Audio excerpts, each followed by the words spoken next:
வெளிநாட்டு செய்திகள். இங்கிலாந்தின் அறிவியல் அறிஞர்கள் புதுவிதமான ஒரு கருவியை கண்டுபிடித்துள்ளார்.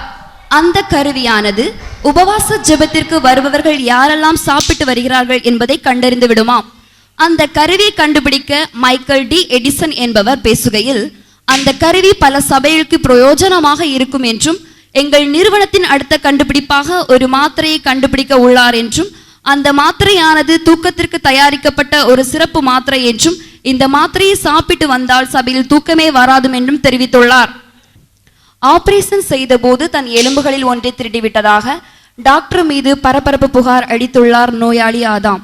மேலும் அந்த எலும்பு ஒரு பெண்ணிடம் இருப்பதால் அதிர்ச்சி அடைந்துள்ளார். உலக வரலாற்றில் முதன்முறையாக இரட்டையர்கள் பிறந்துள்ளனர். இந்த இரட்டையர்கள் கின்னஸ் புத்தகத்தில் இடம் பிடித்துள்ளனர். அவர்களுக்கு ஏசா யாக்கோபு என்று பெயர் சூட்டப்பட்டுள்ளது. மேலும் இந்த இரட்டையர்களை பார்க்க மக்கள் ஆர்வத்துடன் பார்த்து செல்கின்றனர். விண்ணை எட்டும் அளவிற்கு கட்டடங்கள் கட்டப்பட்டு வருகின்றது.